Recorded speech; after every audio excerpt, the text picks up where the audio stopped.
బుక్మేట్ కి స్వాగతం. ఈ రోజు బుక్మేట్ లో మనం చెప్పుకోబోయే కథ పేరు చోరీ. ఈ కథని రచించిన వారు యనుగంటి వేణుగోపాల్. ఈ కథ ఈనాడు ఆదివారం 12 ఏప్రిల్ 2026 సంచిక నుంచి తీసుకోబడింది. ఇక కథలోకి వెళితే, రాత్రివేళ ఇంకా సమయం 10 గంటలు కూడా దాటలేదు. అంతా చీకటిగా ఉంది. ఎవరి హడావిడిలో వారున్నారు. ఎవరి పనుల్లో వారు నిమగ్నమైపోయారు. అసలు తమ పక్కన ఏం జరుగుతోందో కూడా పట్టించుకునే స్థితిలో కూడా ఎవ్వరూ లేరు. అలాగే ఆ ప్రాంతమంతా కూడా వెరీ బిజీ. రోడ్డుకు ఇరువైపులా బిక్కమొహాలు వేసుకుని నిలబడి ఉన్న వృక్షాలు వీధి లైట్ల కాంతిని కప్పుకుని చలి నుంచి కాస్త ఉపశమనం పొందుతున్నట్లు ఉన్నాయి. శివాలయం వీధి దాటి ఆ రాత్రి సమయాన హడావిడిగా నడుచుకుంటూ ఎలాగో రామ్ బజార్ మెయిన్ రోడ్ దాకా రాగలిగాడు రంజిత్ కుమార్. చాలా దూరం వచ్చేశానని నిర్ధారించుకున్నాక రోడ్డు పక్కన ఆగి స్ట్రీట్ లైట్ కింద నిలబడ్డాడు. ఎవరైనా రంజిత్ కి దగ్గరగా వెళ్లి పరిశీలిస్తే అతని ముఖంలో కంగారును, గుండెల్లోని దడను ఇట్టే పసిగట్టేవారు. ఆ ప్రాంతంలో జనసంచారం పెద్దగా లేనట్టుంది. దాదాపు నిర్మానుష్యంగానే ఉంది. ఒక 10 నిమిషాలు అలాగే నిలబడిపోయాడు. కాస్త స్థిమితపడ్డాను అని మనసుకు అనిపించాక తను ఏ వైపుకు వెళ్లాలో అటు దిక్కుగా పోతున్న కొన్ని వాహనాలను గమనిస్తూ ఒకరిద్దరిని లిఫ్ట్ అడిగాడు. కాని ఎవ్వరూ ఆపలేదు. మూడోసారి ద్విచక్ర వాహనానికి కుడిచేయి అడ్డం పెట్టి గట్టిగా లిఫ్ట్ అడిగాడు. వెంటనే పల్సర్ బైక్ ని ఆపాడు వాసుదేవరావు.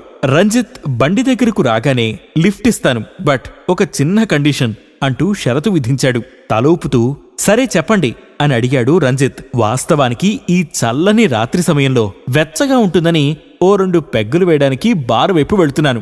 ఒంటరిగా తాగితే అంతగా కిక్కివ్వదు. మీరు కంపెనీ ఇస్తానంటే లిఫ్ట్ ఇవ్వడానికి నాకు అభ్యంతరం లేదు, ఓకేనా అన్నాడు. రంజిత్ సందేహంతో తటపటాయిస్తున్నాడు. అది గమనించిన వాసుదేవరావు బిల్ నాదే, డోంట్ వరీ అన్నాడు నవ్వుతూ. డౌట్ పటాపంచలు కావడంతో ఎలాంటి సంశయం లేకుండా డన్ అంటూ వెళ్లి హ్యాపీగా బైక్ వెనకాల కూర్చున్నాడు రంజిత్. అశ్వంలా బైక్ ముందుకు దౌడు తీసింది. జగిత్యాల శివారు దాటాక కరీంనగర్ రోడ్డుకు ఉన్న విలేజ్ రెస్టారెంట్ ముందర బైక్ పార్క్ చేశాక బార్ లోపలికి నడిచారిద్దరు. తనకు ఇష్టమైన బ్రాండ్ ఆర్డర్ ఇచ్చాడు వాసుదేవరావు. ఉడికించిన పల్లీలు తెప్పించాడు. వెయిటర్ వాళ్లకు సరుకు తెచ్చేలోగా ఒకరికొకరు పేర్లను పరిచయం చేసుకున్నారు. 2 పెగ్గులు పడే వరకు వాళ్ళిద్దరి మధ్య గ్లాసులే శబ్దం చేశాయి. మౌనం మాట్లాడింది. 3వ పెగ్గులోకి సోడా కలుపుతూ పెదవి కదిపాడు వాసుదేవరావు. మరి వాసుదేవరావు రంజిత్తో ఏం మాట్లాడాడు తెలుసుకుందాం చిన్న విరామం తర్వాత. అంతవరకు వింటూనే ఉండండి ఈఎఫ్ఎం మీ ఎఫ్ఎం. బుక్మేట్ కి తిరిగి స్వాగతం. ఒకరోజు రాత్రి నిర్మానుష్యమైనటువంటి ప్రదేశంలో రంజిత్ అనే కుర్రాడికి అటుగా వెళుతున్న ఒక బైకర్ వాసుదేవరావు లిఫ్ట్ ఇచ్చాడు.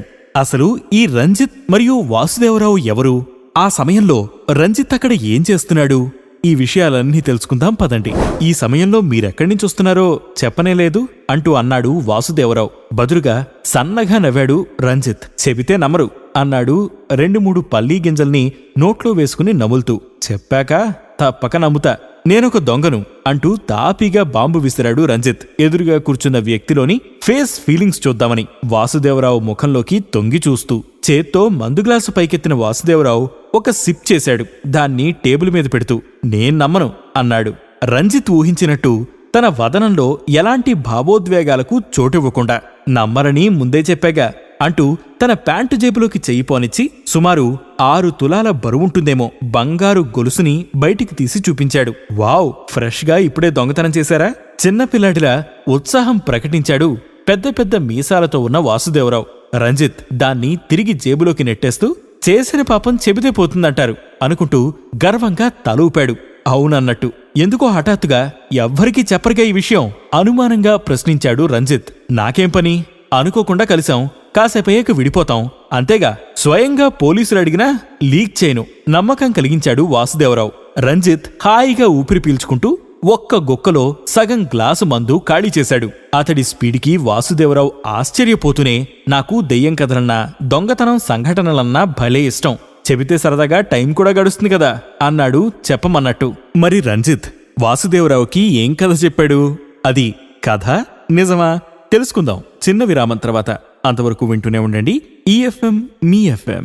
బుక్మేట్ కి తిరిగి స్వాగతం. ఒకరోజు రాత్రి నిర్మానుష్యమైనటువంటి ప్రదేశంలో రంజిత్ అనే కుర్రాడికి అటుగా వెళుతున్న ఒక బైకర్ వాసుదేవరావు లిఫ్ట్ ఇచ్చాడు. అసలు ఈ రంజిత్ మరియు వాసుదేవరావు ఎవరు? ఆ సమయంలో రంజిత్ అక్కడ ఏం చేస్తున్నాడు? ఈ విషయాలన్నీ తెలుసుకుందాం పదండి. నాకేం అభ్యంతరం లేదు, కానీ నాది కూడా ఒక చిన్న కండిషన్. వాసుదేవరావులాగే బెట్టు చేశాడు రంజిత్. కండిషన్ ఎలాంటిదైనా నాకు ఓకే. వెంటనే అంగీకరించాడు వాసుదేవరావు. ఈసారి ఎప్పుడైనా మనం కలిసినప్పుడు లేదా ప్రత్యేకంగా ఫోన్ చేసుకుని కలుసుకున్నప్పుడు మందు పార్టీ నేనిస్తాను, అంతేగా? ష్యూర్ అని ఒప్పుకున్నాడు వాసుదేవరావు. ఆ మాట పూర్తయ్యాక వాసుదేవరావు ఫోన్ నెంబర్ అడిగి ఫీడ్ చేసుకున్నాడు రంజిత్. తన దొంగతనపు సాహసగాథను వాసుదేవరావుకి ఉత్కంఠభరితంగా చెప్పడానికి ఉపక్రమించాడు రంజిత్ కుమార్. శివాలయం వీధిలో చిట్ట చివరిగా విసిరేసినట్టుంటుంది ఆ భవంతి. ఆ రాత్రి సమయానికి ఇంటాయన బిజినెస్ పరంగా కంపెనీలోనే ఉంటాడు. ఆల్రెడీ ఒక వారం రోజుల నుండి నిఘా వేసి తెలుసుకున్నాడు రంజిత్. జనసంచారం పెద్దగా లేని ఇంటికి స్కెచ్ వేస్తున్నాడు. దొంగతనం చేయాల్సిన రోజుని ఎంచుకున్నాక నెమ్మదిగా ఆ ఇంట్లోకి చొరబడ్డాడు. ఎలాంటి బెరుకు లేకుండా ఒంటరిగా ఉన్న వనజకి దగ్గరగా వెళ్లి కత్తిని చూపి బెదిరించాడు. ఆ తరుణంలో టీవీ చూడ్డంలో నిమగ్నమైపోయిన వనజ అతని రాకతో చప్పున లేచి నిలబడింది. ఆ హఠాత్ పరిణామంతో ఆ ఆగంతకుణ్ణి చూసి మొదట హడలెత్తిపోయింది. కాని మరుక్షణం గుండెలో ధైర్యాన్ని నింపుకుంది. బెట్టు చేయకుండా ఆ గొలుసునిలా ఇచ్చావంటే పని సులువవుతుంది. నీకు ప్రాణహాని ఉండదు, గాయాల పాలు కాకుండా ఉంటావు అన్నాడు కర్కశంగా. మీ నాన్న సొమ్ము అనుకుంటున్నావా? ఈ గొలుసు మా కష్టార్జితం, ధైర్యంగా గొంతు పెగల్చుకుని ఆమె అంటుండగా కుడి చేతిలోని కత్తిని ఎడమ చేతిలోకి మార్చుకున్నాడు రంజిత్. కుడి చేత్తో వనజ మెడల్లోని గొలుసుని బలంగా లాగాడు. వనజ ఆ వ్యక్తిని వదల్లేదు. చూస్తూ ఎంతో విలువైన గొలుసుని పోగొట్టుకోవడానికి మనసు ఒప్పుకోవడం లేదు. మరి రంజిత్ అక్కడ్నుంచి ఎలా తప్పించుకున్నాడు? అసలు తప్పించుకున్నాడా లేదా? తెలుసుకుందాం చిన్న విరామం తర్వాత. అంతవరకు వింటూనే ఉండండి ఈఎఫ్ఎం మీ ఎఫ్ఎం. బుక్మేట్కి తిరిగి స్వాగతం. ఒకరోజు రాత్రి నిర్మానుష్యమైనటువంటి ప్రదేశంలో రంజిత్ అనే కుర్రాడికి అటుగా వెళుతున్న ఒక బైకర్ వాసుదేవరావు లిఫ్ట్ ఇచ్చాడు. అసలు ఈ రంజిత్ మరియు వాసుదేవరావు ఎవరు? ఆ సమయంలో రంజిత్ అక్కడ ఏం చేస్తున్నాడు? ఈ విషయాలన్నీ తెలుసుకుందాం పదండి. అతని చేతిని అలాగే దొరకబుచ్చుకుని బలంగా కొరికింది. విలవిల్లాడుతూ పెనుగులాడి లాఘవంగా తప్పించుకున్నాడు. చేజిక్కించుకున్న ఆ గొలుసుతో సహా బయటకు పరుగు తీశాడు. చాలా దూరం వచ్చాక మీరు ఎదురయ్యారు అంటూ చెప్పడం పూర్తయ్యాక మిగతా సగం గ్లాసుని ఖాళీ చేసేశాడు రంజిత్. ఇదిగోండి ప్రూఫ్, నా చేతి గాయం అంటూ కుడి చేతిని కాస్త పైకెత్తి చూపించాడు రంజిత్. అవును, ఇందాక మీరు కుడిచేయి పైకెత్తి లిఫ్ట్ అడిగినప్పుడు వీధి లైట్ల కాంతిలో దాన్ని నేను చూశాను అన్నాడు వాసుదేవరావు. ఉలిక్కిపడ్డాడు రంజిత్. కంగారు పడకండి, మీరు ఆ గాయం బాధలో ఉండి ఉంటారని లిఫ్ట్ ఇవ్వడానికి సిద్ధమయ్యాను. ఆ బాధ పోగొట్టడానికి మందు ఆఫర్ చేశాను అన్నాడు మాట మార్చేస్తూ.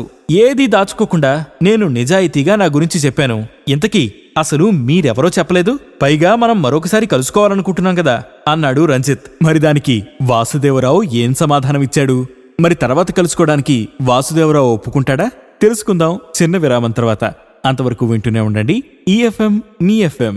బుక్మేట్కి తిరిగి స్వాగతం. ఒకరోజు రాత్రి నిర్మానుష్యమైనటువంటి ప్రదేశంలో రంజిత్ అనే కుర్రాడికి అటుగా వెళుతున్న ఒక బైకర్ వాసుదేవరావు లిఫ్ట్ ఇచ్చాడు. అసలు ఈ రంజిత్ మరియు వాసుదేవరావు ఎవరు?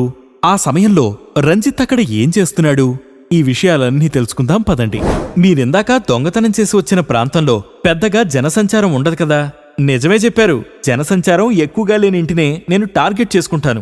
అందుకే గొలుసు పోగొట్టుకున్న ఇందాకటి ఇంటావిడ అరిచినా పెద్ద ప్రయోజనం లేదని పెద్దగా అరవకుండా సెల్ ఫోన్ వెతుకులాటలో పడిపోయింది.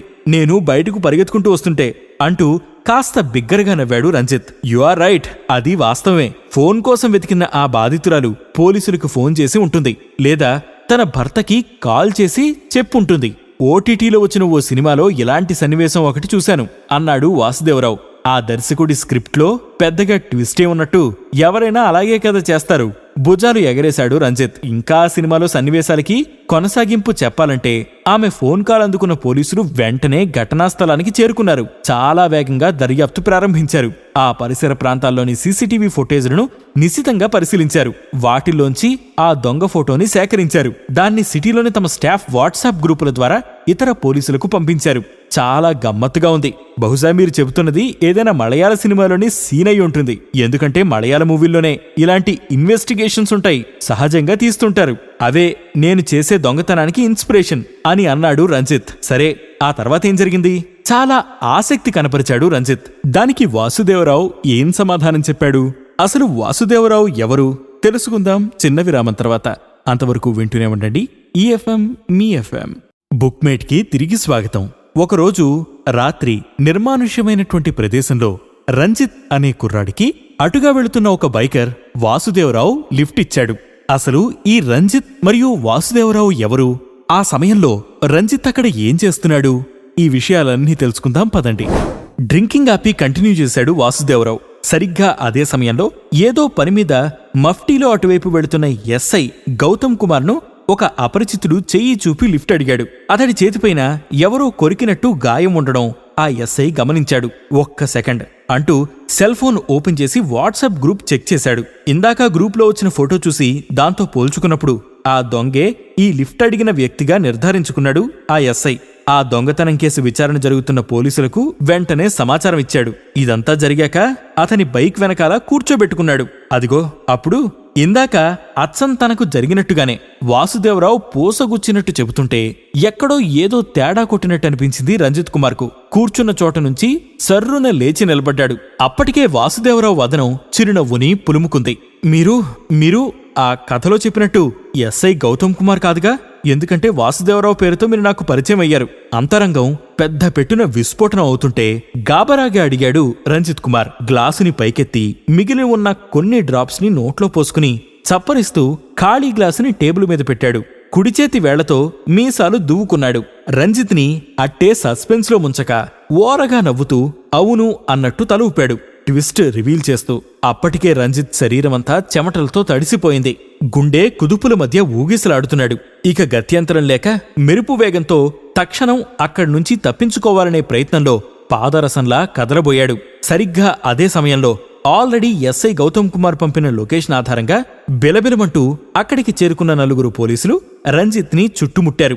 మాటిచ్చాను కదా, తప్పకుండా మళ్ళీ మనం ఇద్దరం కలిసి మందు పార్టీ చేసుకుందాం. నేను తప్పకుండా వస్తాను. కానీ నువ్వు దొంగతనం చేసిన సొమ్ముతో కాదు. ఇప్పటివరకు పోలీసులు కళ్ళుగప్పి నువ్వు చేసిన దొంగతనాల నేరానికి శిక్ష అనుభవించాల్సి ఉంటుంది. ఇక ఎప్పుడో ఒకప్పుడు జైలు నుండి తప్పక తిరిగి వస్తావు. ఆ తర్వాత నీ రెక్కల కష్టంతో ఏదైనా పని చేసుకుని ఒక 500 రూపాయలు నిజాయితీగా సంపాదించు. అదిగో అప్పుడు నీ పిలుపు అందుకుని వస్తాను. ఆ డబ్బుతో మరోసారి మందు పార్టీ చేసుకుందాం. ఓకేనా మిస్టర్ రంజిత్? ఆ కానిస్టేబుల్స్ తమకు థ్యాంక్స్ చెబుతుంటే చిరునవ్వుతో స్వీకరించిన ఎస్ఐ గౌతమ్ కుమార్ అక్కడ్నుంచి బిల్ కౌంటర్ వైపు కదిలాడు. ఎస్ఐ గౌతమ్ కుమార్ పరిచయం కావడానికి ముందు ఆ బంగారు గొలుసును నేను చోరీ చేశానని అనుకున్నాను. కానీ ఇప్పుడు ఆయన చేతుల్లో నేనే చోరీకి గురయ్యాను. రంజిత్ అంతరంగంలోని ఆ మాటలకు అతడి పెదవులపై వాడిన చిరునవ్వు ఒకటి విచ్చుకుంది నీరసంగా. ఇది ఇవాల్టి బుక్మెట్లోని కథ చోరీ. ఈ కథని రచించిన వారు ఎనుగంటి వేణుగోపాల్.